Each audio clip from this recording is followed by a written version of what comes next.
Welcome to 83weeks.com. This is Derek Sabato. I'm here with Eric Bischoff, the king of the 83 weeks and the 83 meets. And we're here today talking about our top 5 series that we've had going on here at 83 weeks. And a big topic of the conversation and discussion, Eric, right now is Vince McMahon.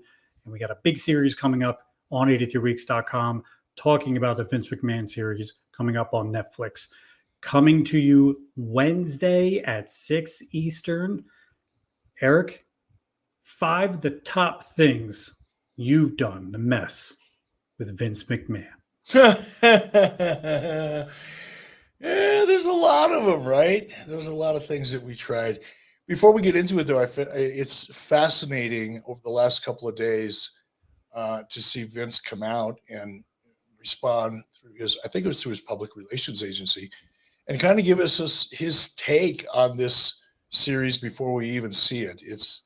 I think everybody's tuning in. I don't think there's any new stories about Vince McMahon. I doubt that we're going to learn anything new. We may hear more detail and hear from people that we don't typically hear from. Perhaps, I don't know for sure, but found it pretty interesting. It was a weird move with the federal government looking in, the SEC, Securities Exchange Commission, looking into Vince. For Vince, because this is like the first time he's ever sold.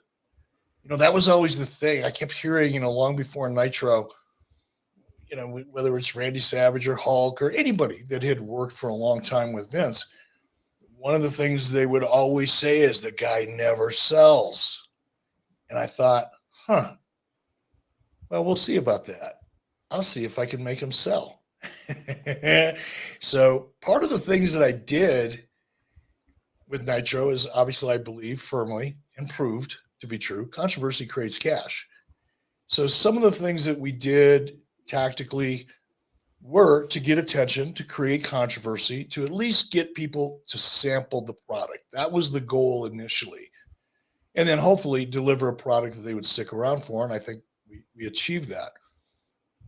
But some of the things I did was really, at the risk of sounding smarmy, not just to screw with him, like to entertain myself, but I really wanted to try to get into his head. Sorry, my dog came in. I wanted to get Vince, I wanted to make him sell, but I wanted to get into his head because I thought if I could kind of disrupt his thinking or his patterns or the way he normally did things with the show, that perhaps it would give us a little bit of an edge. And I think, it worked for a long time until it didn't, when Vince got tired of being screwed with and decided to launch the Attitude Era in response to some of the things that we were doing. And it's one of the reasons why I say all the time, I take a lot of credit for the Attitude Era. I wasn't there, but I was largely responsible for it because all the Attitude Era was really WWE, whether it was Vince Russo while he was there or anybody else, including Vince, looking at our formula, looking at the way we presented our product, realizing that we had kicked their ass for almost 2 straight years, forcing them to abandon the way they normally did business because we did get into his head and into his pocketbook. And Vince's response to all of it was the Attitude Era. So give me a big round of applause, everybody, for creating the Attitude Era. But let's get to it, Derek. Tell me what you think about this. I think this is one of the fun parts of having this conversation. And full disclosure, we're taping this right now. It is September 24th at 7:39 Eastern. And Vince McMahon tweeted out a statement yesterday at 4:53 Eastern. By this taping, he's already fired his PR people.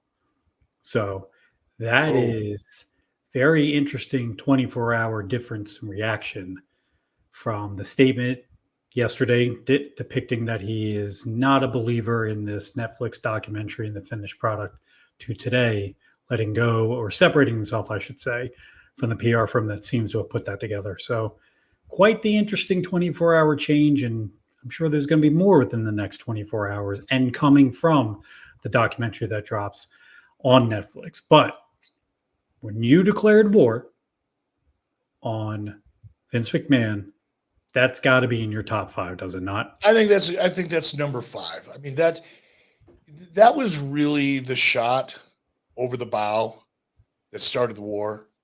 in all honesty. I don't think Vince took, nor should he have taken WCW very seriously as competition, because we weren't. We were in the same much. It's a lot like I say all the time about Tony Khan and AEW. Every time Tony Khan tries to present himself as the challenger brand, or somehow put himself and AEW in the same category as WWE. Clearly, it's professional wrestling. They're in the same business, but they're not competitive. They're not even close to being competitive. And neither was WCW until 1995, when we launched Nitro and went head to head. Even going head to head, when that announcement was made, I don't know this for a fact, but I doubt anybody in WWE took that threat seriously. Why would they? WCW at that point had never done anything to demonstrate that they had the ability, creatively or otherwise, to do the things that were necessary to become a legitimate competitor. I think that changed pretty quickly, because not only did we go head to head, it was a time slot that WWE owned. They were the incumbent. Nobody thought, and it's interesting because a lot of the dirt sheets all predicted, and I understand why, for the same reasons that Vince McMahon shouldn't have taken WCW or Eric Bischoff seriously, neither did anybody else. And everybody predicted that this would be a horrible disaster, Nitro. So I take a particular, still do to this day, puts a smile on my face when I think back of the Dave Meltzers and the Wade Kellers and so many others who were just like, oh my God, you believe WCW trying to go head to head with WWE?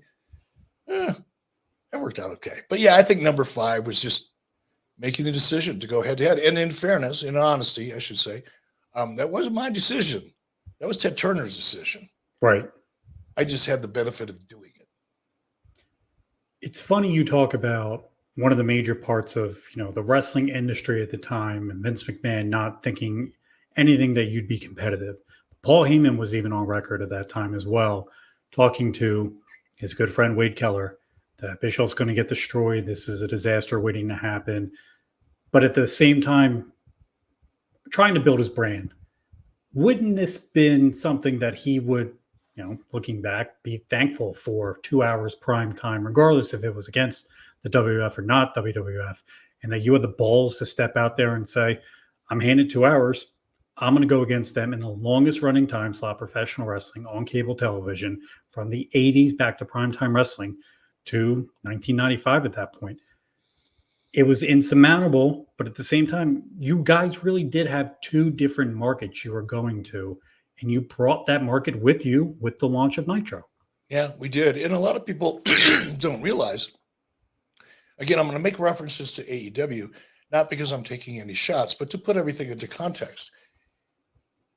Even before Nitro, and a lot of people just don't realize this, if you just look at the ratings for Monday night in prime time and the ratings for WCW Saturday night, which was Saturday night, 6:05 Eastern, 3:05 Pacific.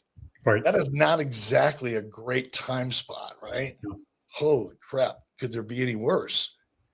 But even with the disparity in the difference between time slots, prime time versus Saturday night at 6:05 Eastern, we were competitive. They were doing 2.5, 2.8s, 3s. We were doing the same. Some weeks we'd even beat them by hair. But WCW, from a ratings perspective, really was competitive before Nitro. But the real disparity was in live events, licensing, merchandising, pay-per-view buys. That's where, when you look at those categories from a revenue perspective, WWE was number 1. WCW, much like AEW is now, was a distant number 2, might as well have been number 22 or 222 for that matter, when you compared revenue. It's crazy to me to think you declare war on the World Wrestling Federation. You're going to go head to head. One of the major things you need at that point in time to fill 2 more hours of content, because you didn't lose any other content pieces, but You added 2 hours to what you're doing. And the goal was to go live. And the goal was to be in arenas. You needed talent. And the way to get talent at that time was to go out and spend money, was it not? It was the only way.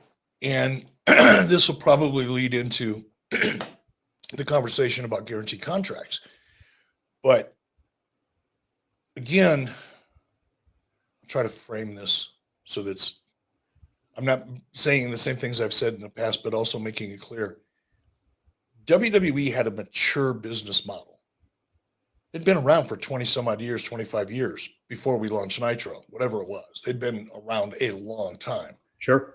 The brand was so well established up and down the East Coast in major markets across the United States, obviously. But they had a very sophisticated licensing and merchandising operation. WCW didn't. Because WWE did have a mature and very profitable licensing and merchandising division, Vince was able to share in revenue.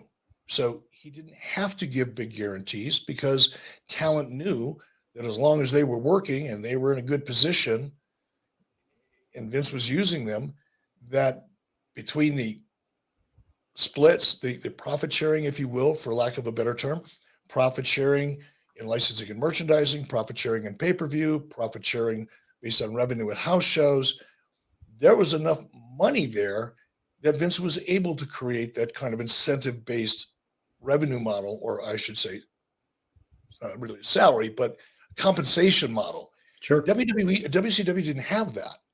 We couldn't go after any WWE talent and try to be competitive in a negotiation by saying, well, tell you what, Randy Savage, we're not going to give you a guarantee, but we're going to give you 2% of the revenue of any pay-per-view that you're on, or whatever the formula would be.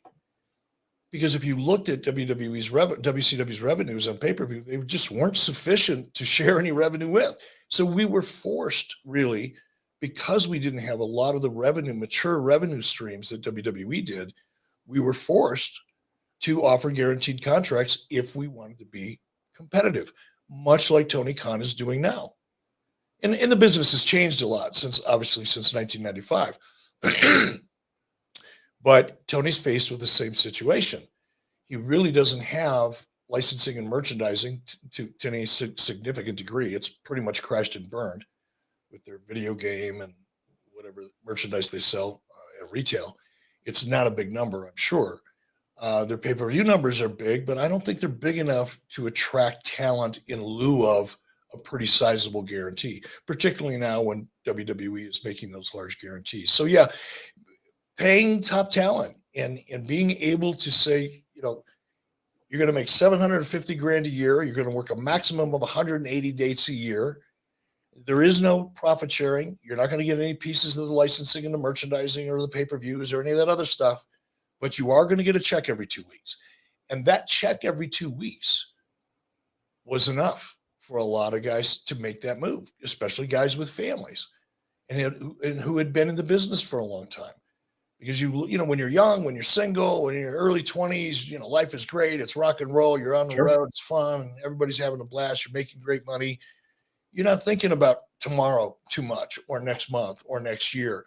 But if you've been around the block for a little while, or you've got a family, you've got a mortgage, that guaranteed contract, even in some cases, if talent was making less money than they were making in WWE with the profit sharing incentive model, they were inclined to take the guaranteed contract because they knew that they could plan their financial life. So it was definitely a big advantage for us. Do you consider the fallacy of the fact that you were the first to offer guaranteed contracts when we know that's not true whatsoever? Not true. Dating back to Jim Crockett Promotions, dating back to Bill Watts, dating back to really anyone not named Vince McMahon in a power position. But it was still a shot across the bow against Vince when you're walking over to Kevin Nash and Scott Hall and going, here's 120 dates for $750,000. And then go back to Vince, and Vince goes, I can't match that. Well, he could have, but it would have completely upended his compensation model. He had a very sophisticated, very successful compensation model for independent contractors. But our approach would have required that he totally turn that upside down. And I think it's evolved, obviously, since this time. There are some pretty significant guarantees Sure. in WWE. You know, Paul White was probably making 400 grand a year when he left WCW, whatever it was. It wasn't that much. Paul wasn't that highly paid when he left. He would have been in position to get a pretty big guarantee for it. But he decided to go to WWE because WWE offered him $1 million a year. That was a big deal. And I don't know if there was anybody else prior to Paul that was getting that big of a guarantee. I was led to believe by others who may know, maybe not, that was the biggest guarantee that Vince had ever offered anybody, especially somebody coming from WCW. So that was like a big turning point for WWE, but we forced it upon him. He didn't do it because out of the goodness of his heart. He did it because we forced him to do it. And that's just another way that we, Nitro, changed the business. It's interesting you bring up that point because I think it's a good one. You challenged the business model and brought up salaries that go along with additional revenue. You're running more live events. We're going through all that. But at the same time, to be competitive, you're going to have to spend money. And the instant WCW went away, you watched a mass roster exodus of top stars out of the WWF, coming out of the invasion, coming out of that. You watched a lot of those top guys come in and out of the company and didn't last very long. And Vince was able to reset the market at that point in time as well. He pushed Brock Lesnar to be a bigger star on somebody who's not making the same amount of money as, let's say, a Rock was at the time. Resetting the market took place because WCW ultimately went out of business. You pushed the next echelon of stars into Chris Benoit's, Eddie Guerrero's, Chris Jericho's, Lex Luger, all the way to the outsiders. And at the same time, without that push, is anyone getting the Sting contract? Is anyone getting the Paul White contract? And that had to be a shock to Vince's system that he thought no one's ever going to be able to compare or match what I'm able to provide to you for merchandising and all that, where you had to step up and go, here's what it's going to be, and here's what I'm guaranteeing you to get. That was your play in the market, and it was a fight with Vince in negotiations at that point forward, was it not? Yeah, it certainly was. It was a fight with the way Vince McMahon and WWE conducted business. You know, it's funny, Derek, today, when you read about business and you listen to interviews with people who are successful, who appear to have kind of come from out of nowhere with the next big idea, the next business. And oftentimes they're described as disruptors. It's like a badge of honor to be a disruptor. If you can look at a business and figure out a way that you can make an entry into that business, but do so differently that you actually force change in the market, and you get that tag of being a disruptor that everybody's so proud of. But really, that's what we were. Sure. We disrupted in a major, like seismic way. We disrupted the way the business had been established and run for a long time. So we're going to call the change in the business for guaranteed contracts number 4. Is that fair? Yeah, I think that's fair. Now, getting closer to the good stuff. Yeah. Speaking of the good stuff, what do you got for number 3 in terms of your top 5 fights with Vincent Kennedy McMahon? I think number 3 is challenging Vince to a fight. That was so much fun. So much fun. And now, I got to tell you, it wasn't an idea that just, that I've been planning on for a long time. It was really a reaction to X-Pac coming out and cutting this promo when I fired him from WCW. Don't need to go into that. We've covered it. But when I let Sean go and he went immediately to WWE, and I've often given credit to Sean, X-Pac, Sean Waltman. Sean Waltman was probably as responsible for the success of the Attitude Era early on. Agreed. And particularly the, what was the group? DX. X-Pac made that work. And no disrespect to any of the other talent. They were all amazing talent. They all contributed in enormous ways. But the fact that I had just fired X-Pac, and he went to WWE, cut that promo, and then DX showed up, in Norfolk and showed up at CNN Center. That was a good move, by the way. That was an Eric Bischoff move. That's something that I would have done. I loved the idea. I hated that it was me on the receiving end, but I loved the idea. It was a great idea. But my reaction to Sean when he came out and cut that promo on me was, okay, I know who's calling the shots. It's not you, Sean. You're just a toy. You're just a tool, cog in the wheel. The guy who's really behind all this is Vince McMahon. So I got no beef with you, Sean. I'd rather fight your boss. Whatever I said. I don't remember what I said, but that was the point. Well, you said a lot that day. And when I can hardly remember it, to be honest with you. When you challenged him to a fight in his backyard because the Slamboree pay-per-view was coming up in the Worcester Coliseum. Yeah, easy for me to say. Right in Vince's backyard. Now, Bruce Pritchard has gone out and say that you had jumped the shark when you did this and that you knew Vince wasn't going to come. What was your goal at the end of the day if Vince showed up? Fight him. And look, I love Bruce Pritchard. He's one of my best friends. I don't have a large circle of friends. I'm just not that guy. But Bruce is definitely in that circle for sure. Love him to death. But I didn't know he wasn't going to show up. I'm sure Bruce would like to think that at the time, or even now, perhaps. But it's not true.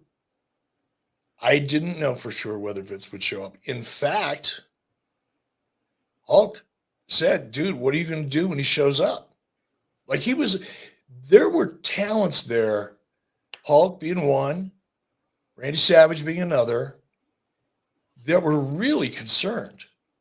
Like, they pulled me aside. Said, dude, what are you doing? I said, what do you mean what am I doing? I'm challenging Vince to a fight. It'd be great. If he shows up at the pay-per-view, that would be awesome. And they pulled me aside and said, dude, you don't know this guy. You have no idea what he's capable of. I said, I've had my ass kicked before, guys. It's not the first time. Won't be the last, probably. And we're going to make a lot of money. So, this isn't like me trying to be a tough guy, but I've had my ass kicked so many times throughout my life. It's just not that big a deal. And if I can get paid to get my ass kicked, sure, it's not only not a big deal, I'll show up for that most any day. I would have back then. Probably think twice about it now. Don't heal as fast as I used to, but yeah, I thought for sure I didn't know for sure he would show up, but I was told by enough people, Hulk and Randy and others, that did know Vince really well, that they thought he was going to show up all the way up until the time he didn't. When we introed him and he no-showed, they were convinced he was going to show up that day. I think my favorite part of the whole situation when you challenged Vince was that Jerry McDevitt, the longtime WWF lawyer, sent you a legal letter, stating that Vince wouldn't show up. And not only in that letter he said that by you challenging him and saying that he's not going to show up, it's going to make people think he will show up. I know, right? That's reverse psychology, Jerry. That's how wrestling works, you dipshit. He's not a dipshit, actually. Jerry, you're a hell of a great attorney. I know you're retired. The whole dipshit thing, that's just me being entertaining. I didn't mean it. It's not disparaging. Well, you're not being held liable. I'm trying to hurt your career. This is called cover your ass right now. Yeah. That's what I'm doing. I've had my ass sued by Jay. I don't want to tangle with Jerry McDevitt ever again. No, and I don't think WWE wants to anymore now that he's retired, but that's neither here nor there. But my other favorite part of that, you even had Michael Buffer introduce yourself and Vince at the pay-per-view and then had the referee count to 10 to make sure that Vince was counted out.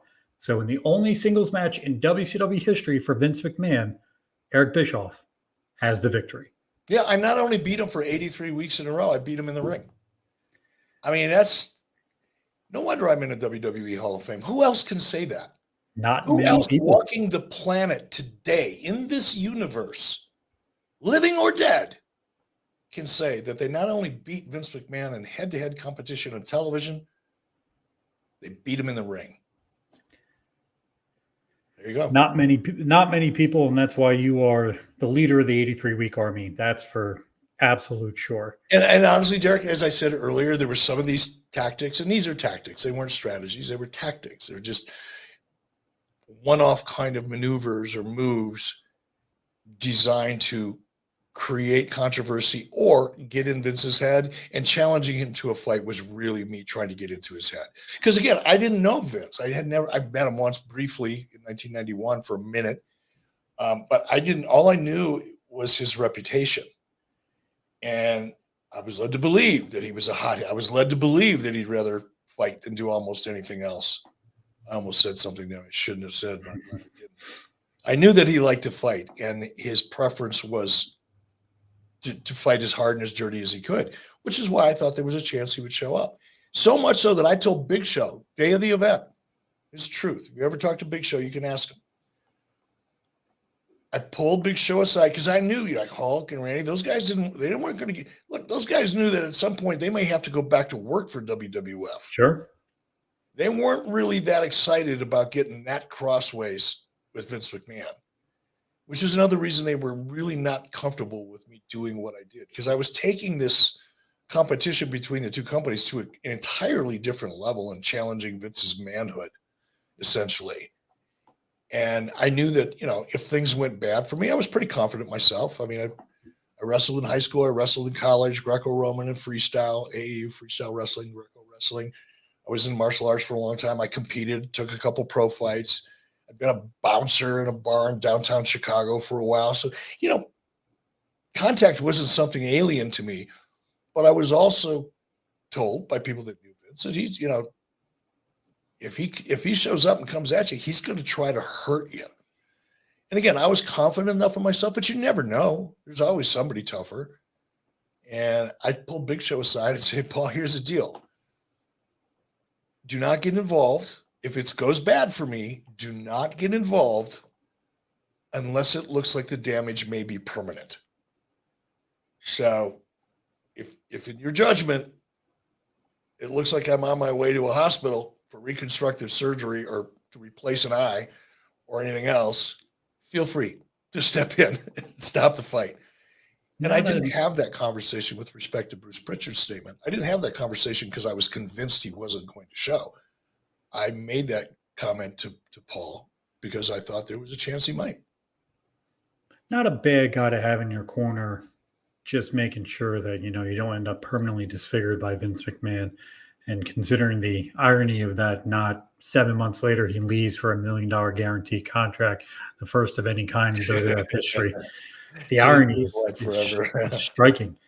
One of the major things that happened in 1995 after the launch of Nitro kind of led to something even bigger going on in 1997. But what is number 2 on your list for one of your biggest fights with Vince McMahon? This was another me just wanting to screw with Vince and get inside his head, get him off of his game. Madusa called me, and I had known Madusa. I started in the wrestling business right about the same time as Madusa. We both started in 87, I believe. I'm not sure if she was there a week or two before me or vice versa, but we both worked for Vern, and that's when, and I'd gotten to know Madusa pretty well. We'd become friends. We did a couple house shows together and did a number of different things together. And she was always been a really cool chick. She was working for Vince, and whatever the circumstance was there, Vince let her know that, the clock was ticking and she didn't really have much of a future there, whatever the conversation was. And I'll never forget, I was at a Nitro, and I believe Madusa called Janie Engel, my assistant, and then Janie handed me the phone, and I talked to Madusa, and she said, look, they're cutting me loose. Is there any room for me in WCW? And because we were friends, and I respected her work, not just because we were friends, but I did respect her work as well. I said, sure, we can make something work. And she goes, oh, and by the way, I still have the title belt. Do you want me to bring it with? It was her idea. To this day, now I don't know, I haven't heard her told the story. She tells different stories about and we all do, right? Because memories, whatever. You always try to make the story a little more interesting. I'm not saying this because I hold anything against her, but I've heard her tell the story a couple different ways over the years, and it always ends up with me being the one trying to convince her to do something against her will. That was not the case. Got it. But when she offered it up, I snatched it. Sure. She didn't even finish the question when she said, well, you know, I still have the belt. Do you want? Yes, bring that belt with you. Yes. We'll have some fun with that. So I think one of the major end goals of this domino butterfly effect, as I like to call it, is without Madusa taking the trash can out on Nitro, cutting the promo, dropping it into the trash can, the WWF Women's title. Does the Montreal screw job with Bret Hart in 1997 happen without that moment on Nitro? Derek, I had never considered that. That is a really cool and probably pretty accurate perception. You're right. You're right. To me, it's just obvious. Yeah, I think it is. You know what? But what's ironic is that when Madusa called me and said, "Hey, I still have the title," there were no lawsuits going on. Right? We hadn't been sued for the Razor Ramon Diesel nonsense, which we never should have. We never should have settled that. I'll never forgive the lawyers in WCW for settling that. We should have won that easily. It should have been dismissed anyway. But by the time 97 rolled around, I had so much pressure on me to not do anything that could be considered anti-competitive with WWE. Sure. Couldn't reference people there. If I did, I had to be very careful how I did it. I had to be really, really careful. And the truth is, I told Bret, when Bret was, he wasn't sure what to do. He knew, Vince wanted him to drop the belt. Bret was concerned how I would react to that. And because Bret didn't know me that well at the time. And I remember I was here in Wyoming. I was actually elk hunting and I was having dinner about 30 miles up the road from where I am at a little restaurant halfway to Yellowstone. And we stopped in for dinner and I got a page and I called Bret back and he was in this dilemma, man. What should I do? What should I do? I said, just do the job. Do what you need to do to walk out of there as a professional and don't do anything you're not proud of. I don't need the belt. You're Bret freaking Hart. Right. Nobody's going to care that you got beat in Montreal. It's not going to diminish the fans' perception of you. You're Bret Hart. So there was absolutely no way I was going to do anything with that belt. But Vince didn't know that because I pretty much established that I was willing to do just about anything. So, yeah, it's ironic, but I think you're absolutely right, man. I don't think Screwjob would have happened if it wouldn't have been for Madusa coming up with the idea to throw the woman's title in the trash. Thanks, Madusa. Yes, thank you, Madusa. And I'm sure now we all know what number one is, at least in my mind, after everything we've discussed. The biggest launch, the biggest nail in the coffin of we're here, we're going to compete. Your top fight with Vince McMahon has to be Lex Luger. And what's really cool about it is that move, without question, set the tone for Nitro. When you launch a business or a new product, one of the things that if you're fortunate enough to have a great marketing team around you and a marketing budget to work with, and you get all these brilliant minds,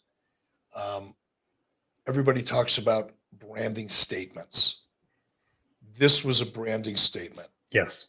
Bringing Lex in, surprising everybody, including my buddy, Bruce Pritchard, and everybody else in WWF who had no idea that Lex's contract was up. Or if they did, they weren't concerned and believed that they were going to re-sign him. It caught them so flat-footed. And that was a cool benefit of that tactic. But the most important result of doing that is I checked a box that I heard over and over and over again, in all of the research and all of the focus groups that we did all over the United States leading up to Nitro, the one common denominator in all of the feedback from those focus groups is we like surprises. Right. We like wrestling because watching wrestling, we often get things we didn't expect. And I heard that over and over, and it was the only consistent takeaway. There were maybe a few others, but they were that significant. That was as significant, was always top on the list. So I thought, wait a minute. I've got an opportunity to do two things. One, creatively pretty cool surprise for the show, satisfy that audience, establish to the audience who were watching Nitro, because it was the premiere episode. Nobody had ever seen it before. We didn't have any reputation other than one that, WCW brought to the dance because of everything else we'd done up until that point. But that was a hell of a branding statement. Nitro was the place to come if you want to see the unexpected, if you want those big surprises. And we continued, along with other things, to try to create those surprises on Nitro, because that became kind of our branding statement. That's what we became known for. I think one of the really cool underrated moments of Lex coming to WCW is that you had something in Lex that came from WCW to the WWF, was pushed really hard up in 93, was never given that over the top push, and then was on his way down in the company. He was all nice way to say a mid-carder at that point in time. And you put him in the ring with Hulk Hogan. You put him in the ring with Sting, Ric Flair. It's not just that you took a guy from their roster that was on TV over the weekend on syndication.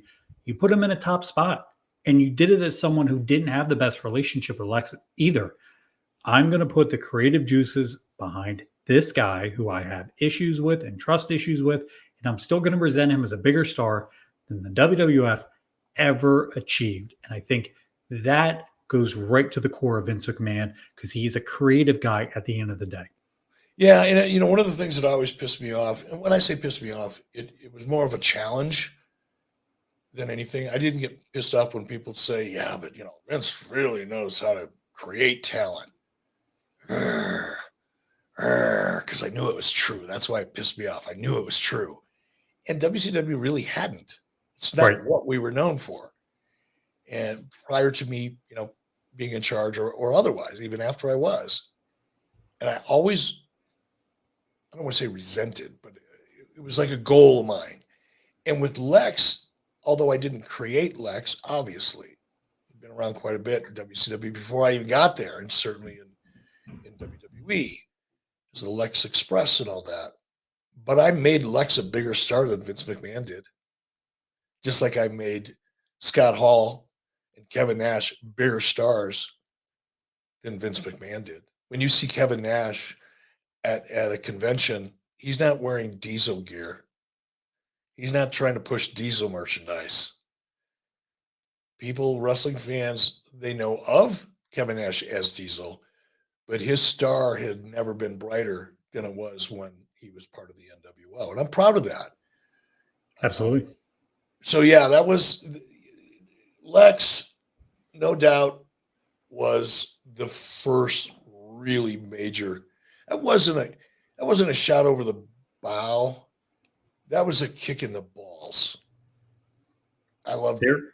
There's your headline coming out of this video. Eric Bischoff kicked Vince McMahon in the balls with Lex Luger debuting on Nitro. Eric, I don't think we missed anything. Any other things that might have fallen on your list? Maybe some honorable mentions? Well, there was this one time that Zane Bresloff and I were in Las Vegas. There was the NAPTY TV convention. I've talked about this before, but this is kind of a fun thing. This is, again, trying to get inside of his head. Now, Zane wasn't a drinker, and I was. And we were in Vegas for a couple of days early. It was the National Advertising Production Television, whatever it was, NAPTY. It was all the major television producers and studios, because syndication used to be a really big part of the television industry. It's not so much anymore. But at one point in time, it was a major part of the television industry. And they would have their conventions. I been to conventions, and I think they alternated like New Orleans, Vegas, Miami, whatever. They were really big freaking deals. I went to one in Miami, and the Eagles were playing. One of the television production companies that was there. I can't remember which one it was. It was a big one, but they hired the Eagles to play for a corporate party that night. So it was a really big deal. But one year it was in Las Vegas, and Zane Bresloff, and I was very close with Zane. He was a friend of my family, my wife. We got along great. I go, and Zane knew everybody. He was so wired in Las Vegas because he loved to gamble. He didn't drink, but he loved to gamble. Sportsbook. And I was sitting there talking to Zane one day or one night, and he goes, because Zane had a lot of friends in WWE. Right. I would get a lot of information from Zane, from WWE and his contacts. We were sitting down, and I probably had a beer or two in me at that point. And he goes, hey, Vince is staying over at Treasure Island. He's got reservations there. I said, really? And Zane said, I've got some people I know there. If you want, I can cancel his reservation. Now, the reason that that's meaningful is because it was really hard to get a hotel room during that convention in Las Vegas. People were booking that event, booking their hotel rooms months and months and months in advance. So I thought, God, would that be cool? Vince goes to check in and his room is canceled. He doesn't have anywhere to stay. Just another way to get inside his head and piss him off. Yeah, that's an honorable mention. Not too many people know about it unless you listen to the show. I've discussed it before, but that was kind of a fun one. I can just imagine Vince McMahon yelling, "Goddamn, pal," at a hotel. What do you mean I don't have a resume? I'm Vincent K. McMahon. It would be Bruce's fault at the end of the day. Like, no doubt in my mind, he would put that one on Bruce. Like, I can see the conversation happening, and I can see just Bruce getting red-faced, and that would have been tremendous. But that was Zane Bresloff's idea. I just encouraged it. Eric, I want to thank you for taking the time discussing with us today your top 5 battles, fights, confrontations with Vince McMahon. Stay tuned to 83weeks.com. Eric and Conrad are going to be going over the whole Vince McMahon, Mr. McMahon Netflix special dropping soon on Netflix. Here at 83weeks.com, you will find no better coverage than what is going to be taking place. Eric, I want to thank you so much for joining with us tonight. And any last words before we say goodnight? No, I'm looking forward to this documentary. I just hope that people, take what they see and hear with a grain of salt. I want to make it clear. I saw in one of the trailers for it that I was in an interview. I had in that show, and I'll have to see the whole interview. But I never agreed to be in an interview for that show, for this particular documentary. So I'm hoping that they just didn't repurpose an interview that was in context talking about something else or for something else and try to make it sound like I was commenting on the subject material in this documentary. I fear that that's the case. I believe it will be the case, particularly with some other individuals, and I think that's really unfortunate. So when you see this thing tomorrow, grain of salt, folks. Grain of salt. Just be aware. It will be very interesting, and make sure that you head over to 83weeks.com, hit subscribe, hit like, make sure your notifications are on when they go live. Eric and Kyra are going to be breaking down all the episodes, 6-part event on Netflix, and it's a 6-part event here on 83weeks.com. Eric, thank you so much. I appreciate you taking the time, and we'll see you next time right here at 83weeks.com. Have I told you what I'm helping people with in my real life? Yeah, I'm helping them save money over at savewithconrad.com. If you haven't already, what are you waiting for? Go get yourself a quick quote. Interest rates have improved, and people are realizing, hey, now's a chance to save some cash. And I'm talking to you, if you're still on the fence about buying a house, we can get you out of that apartment, tell your landlord to kiss your grits, and get you into a brand new house. You can do that with 5% down, with 3.5% down. And yes, there are still no money down options available in 2024. SaveWithConrad.com is your first step. We're going to ask you, hey, where are you now and where would you like to be? And we're going to get you on a path to fit those short-term goals, but really meet the long-term goal that we all want. And that's to appreciate the American dream. The American dream isn't to give 29% of your gross monthly income every month until you die to some banker. No, you want to own that thing for real. Your own piece of land for you and your family, your legacy. And we want to help you get one for yourself at savewithconrad.com. You don't need perfect credit. You don't need money out of your pocket. And maybe you've already got a house, but it'd be nice if you could pay a little less. We're routinely finding a way to help our podcast listeners combine all of their debt, and I mean all of it. Credit cards, personal loans, even car payments. Get it into one low monthly payment. Not only is it a better interest rate, it's also a greater tax deduction, but maybe most importantly, a much cheaper payment. We're routinely helping our podcast listeners save $500, $600, $700, even $800 a month. But how much can you save? Find out right now at savewithconrad.com.